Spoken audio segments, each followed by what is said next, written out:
ladies and gentlemen, and welcome once again to another episode of the CD Racoola Show.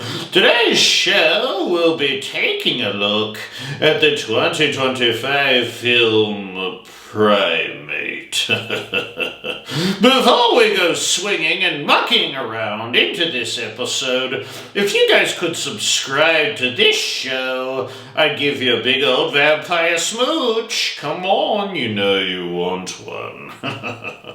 Okay, so back to Primate here. I feel like this film was long overdue. There have been so many movies featuring gorillas as the prime protagonist, like lots of them. And there's been a billion different King Kong films. But there hasn't been a lot of films out there that feature chimpanzees. I think chimpanzees, even in real life, have always been portrayed more as pets because they're so darn intelligent. If you've ever watched a National Geographic documentary on your television, then you'll have realized how savage chimpanzees can be, and they can be very scary. I think this film was a fun ride, and it doesn't have a real deep plot, not by any stretch of the imagination. Intelligent pet chimp named Ben gets bitten by a mongoose and gets rabies, turning him into a killer rage monster set on ruining some teenagers' Hawaiian vacation. This film has some seriously gory scenes that will surprise you. You really begin to understand how strong these chimps really are as they tear your face off or tear your jaw completely off as he does to one unsuspecting victim. There is some spoilers coming up here, so buyer beware. But how about at the beginning scene with the guy literally getting his face torn off by the chimp? So cool. Didn't really expect that in the beginning.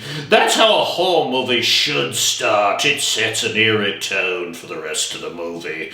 The lighting around the glass house that's featured in the remote area of this film in Hawaii just added to that, as I spoke, the eerie tone of the film, as we said before. The look of the chimp, Ben, was awesome and loved the practical special effects. I always love practical special effects. They really made him look sick too with the rabies, always very sweaty and pale looking. This could have been really poorly done. If they had done a CGI chimp, send it right to the Sci-Fi Channel. But I love the way they didn't do CGI. It was awesome. Very simple plot and very scary. Glad to see chimpanzees get their proverbial moment in the sun for horror. So yes, I'm going to give it pretty legit marks on the old scarometer. My only downside was that I never saw this in theaters. I would have loved to see it on the big old screen. I highly suggest you see it, whether it's in your home. I guess you have to stream it now.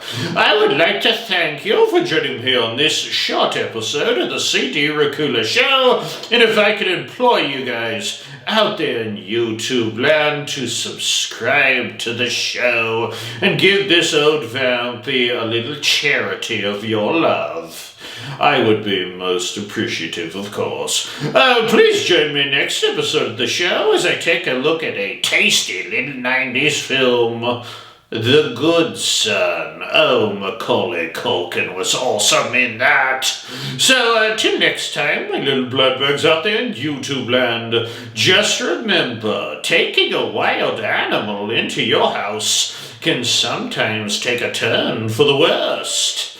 And they can be a little bit naughty, kind of like me. Ta-ta, my dears. Ta-ta.